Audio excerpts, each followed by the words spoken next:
A gente pode dizer que quem mora na Passagem, pode dizer que mora na Vila da Páscoa, né, Tony? Pronto. Então, ele se depara com aquela situação toda. Ele olha assim e fala, poxa, o tempo já está acabando, já aconteceu uma série de coisas, e o que está me esperando ali mais na frente é a cruz. Vocês acham que Jesus se sentiu como? Vamos pensar aí, pessoal. Como é que ele deve ter se sentido? Hã? Como é que Jesus deve ter se sentido? Alguém tem ideia? Preocupado? Eu ia falar frito. Você acha o quê? Ele se sentia muito triste pelo povo que não entendeu a passagem. Eu ia falar frito. Ele não sentia preocupação nem dor por ele, mas Sim, isso. Preocupado que não tinha conseguido. Eu, pelo menos, particularmente, pensar. O pessoal fala muito na volta de Jesus. Jesus está voltando. Será que ele voltando hoje, os mesmos aspectos de antes, com aquela humildade toda, o que nós faríamos com ele novamente? É o caso da gente pensar. Então, por que eu estou falando isso? Porque tem algumas religiões que pegam a questão do julgamento espiritual para tomar para si algumas atitudes, para fazer julgamentos individuais, dizendo, aquele ali não serve porque aquele ali tem um vício, é alcoólatra, aquele ali não serve porque ele professa uma outra fé. Eles fazem julgamentos individuais. Vocês estão conseguindo compreender isso? Estão conseguindo compreender isso? Então, eu estou citando essa parte aí, porque recentemente aconteceu um fato no trabalho e justamente a pessoa se valeu disso daí. Mas aí a gente sabe, a gente tem um conhecimento com relação a essa situação e a gente quer falar, mas nem sempre você pode falar determinadas coisas, porque senão você entra em choque com outras religiões, e esse não é o propósito. Então, não vamos achar que a gente pode julgar o outro sem ser julgado, certo? Não vamos achar. E também não vamos achar que aquele que hoje está numa condição de dificuldade por N motivos, que aquele ali, ele tem que ser excluído, ele tem que ser, vamos dizer assim, esse daqui vai ficar no cantinho, para não atrapalhar ninguém. Porque Jesus disse que veio para hoje. Vamos lá, pessoal. Pessoal do fundão aí, Jesus veio para hoje. Jesus veio de novo. Vamos lá, vai conseguir. Jesus veio para hoje? Hã? Doente, muito bem. Então, não vamos excluir ninguém. Vamos tentar fazer a nossa parte, tentar compreender a dificuldade.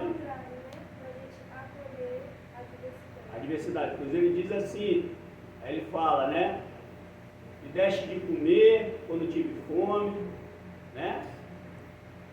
E aí eles ficaram, mas quando é que a gente fez isso? Eles andavam ali, todos os apóstolos, na época de ciclos ainda, tiveram uma importância muito grande. É um grupo a história em si, de um grupo muito interessante, mas eles tinham as dificuldades deles. Às vezes eles andavam ali no caminho, Jesus estava vendo um negócio, eles estavam vendo o outro, Jesus estava falando uma coisa, aí tinha um que estava lá atrás, estava conversando com o outro, aí não prestava atenção, depois vinha, perguntava de novo, aí Jesus tinha que falar tudo de novo. Então, e a gente também faz isso ou não faz? Faz, né? O pessoal na escola aí faz. Aí depois diz assim, não, professor, não deu essa matéria não. Faz ou não faz? Foi? Você está rindo de quê, você? Você faz isso? Você? Você faz? Está fechando o olho por quê? É porque o teu pai está atrás de você, é? Teu pai está só te filmando aí, né? Bom, meus irmãos, quer falar? Pode falar. Porque muitos de nós que não sabemos, achamos ou achávamos que Jesus escolheu a dedo assim pelo patamar de perfeição ou que eram os melhores, mas não. É um dos maiores exemplos da fala quando ele diz que eu vim para os doentes, são seus discípulos.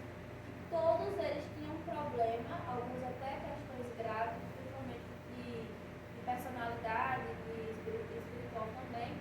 E é só a gente tentar pesquisar e procurar saber sobre cada um. A gente vai achar assim, então eu poderia ter sido escolhido por Jesus para aprender o que ele tinha para nos passar. Né? E a partir daí a gente parar um pouquinho de ter aquela questão de inferioridade com nós mesmos. É bem interessante pensar, refletir sobre a escolha de Jesus para com seus discípulos. Coragem que a gente chega lá. Paulo de Tarso era um perseguidor de cristãos e os matavam assim sem pensar duas vezes. E é o nosso...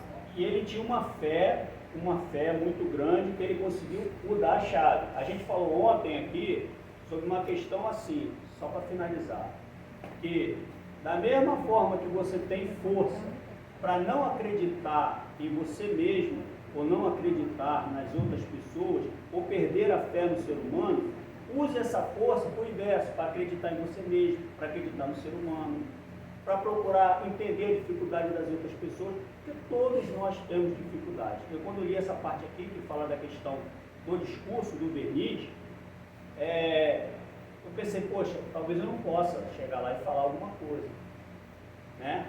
Mas uma coisa eu garanto a vocês, tudo aquilo que eu falo aqui eu acredito. Não estou dizendo que eu pratico, mas eu acredito piamente em tudo aquilo que eu falo aqui, e eu fico muito emocionado quando eu chego aqui e sinto que vocês estão aqui, do fundo do meu coração, fico muito emocionado. Sou difícil de chorar, não vou chorar não, mas fico muito emocionado e fico muito grato pela essa oportunidade. E novamente vou dizer aqui, não vamos julgar. A gente está vivendo uma época difícil, um precisa do outro, e vamos pensar duas vezes antes da gente virar as costas para o outro por causa disso ou daquilo. Não é bem assim, porque talvez aquilo que o outro passe hoje, a gente pode vir a passar amanhã, ninguém sabe, tá certo, meus irmãos? Então que Deus abençoe, muito obrigado pela presença de todos, tá certo? Fique com Deus.